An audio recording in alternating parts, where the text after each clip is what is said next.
Alright friends, this question में given है two particles 1 and 2 they move with constant velocities v1 vector and v2 vector. At the initial moment their radius vectors are equal to r1 vector and r2 vector. How must these four vectors be interrelated for the particles to collide? Okay तो particles हमें ये given है कि collide कर जाते हैं यानी उनके पोजीशन वेक्टर्स सेम हो जाते हैं किसी इंस्टेंट पे। तो इस क्वेश्चन को करने के लिए आप एक बार ये एक्सप्रेशन देखिए पहले। तो सबसे पहले वी वेक्टर जो होता है that is rate of change of position vector, velocity vector is rate of change of position vector.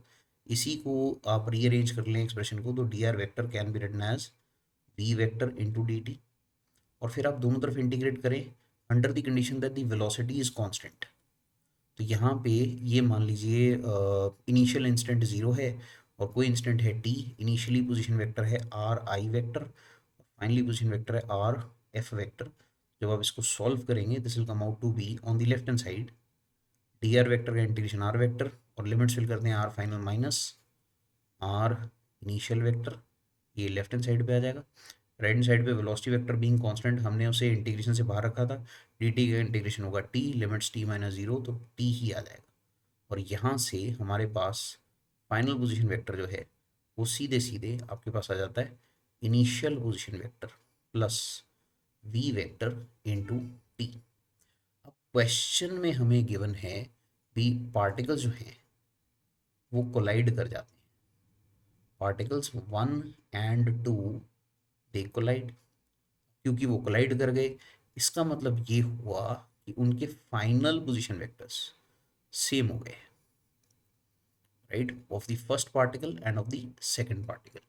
तो आप ये कह सकते हैं इस केस में फाइनल पोजीशन वेक्टर के लिए ये वाला फॉर्मूला लगाएं। तो इनिशियल पोजीशन वेक्टर पहले वाले पार्टिकल का r1 वेक्टर था, वेलोसिटी वेक्टर उसकी थी v1 vector multiplied by t and this is same as r2 vector plus v2 vector multiplied by t। Okay, so एक तो कंडीशन ये हमारे पास आ गई सीधे सीधे, दिस इज वन कंडीशन। पर इसमें टाइम का इंस्टेंट इन्वॉल्व हो रहा है तो थोड़ा सा इसको रीअरेंज करते हैं। यही इसी एक्सप्रेशन को आप ऐसे लिख सकते हैं, this is r1 vector minus r2 vector, the difference of their initial position vectors is equal to v2 vector minus v1 vector, the opposite difference of negative में आ रहा है ना ये minus of v1 plus v2, this multiplied by t। तो ये आपके पास डिफरेंस ऑफ पोजीशन वेक्टर्स था इनिशियल पोजीशन वेक्टर्स, और ये डिफरेंस ऑफ वेलोसिटीज वेक्टर आ रहा है और ये उल्टा आ रहा है v1 माइनस वी टू की बजाय v2 माइनस वी वन आ रहा है।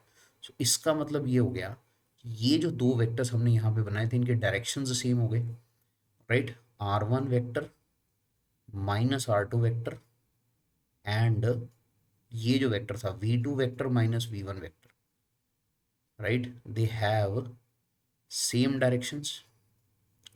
अब ये वेक्टर के इस रिलेशनशिप से ही क्लियर हो रहा है, this is a vector quantity, ये डिफरेंस एक वेक्टर क्वांटिटी है, ये डिफरेंस एक वेक्टर क्वांटिटी है, this vector multiplied bye scalar है ना, तो डायरेक्शंस तो दोनों तरफ सेम ही होंगे। तो जो यूनिट वेक्टर इसका आएगा वही यूनिट वेक्टर इसका आएगा, तो इसलिए डायरेक्शन सेम है। तो इसका यूनिट वेक्टर कितना होगा देखिए, तो ये जो r1 vector minus r2 vector है इसके वेक्टर वैल्यू को आप इसके मैग्नीट्यूड से डिवाइड कर दीजिए, और राइट हैंड साइड पे ये जो वेलोसिटी वेक्टर हमें गिवन है v2 vector minus v1 vector, इसे इसके मैग्नीट्यूड से डिवाइड कर दीजिए। तो ये हमारे पास वो यूनिट वेक्टर आ जाएगा, this is the unit vector, they have the same direction n cap and this n cap is given by this result। okay, so this is the condition which should hold true, right। तो ये particles जो हैं ये आपस में collide कर जाएंगे, so this is the condition given.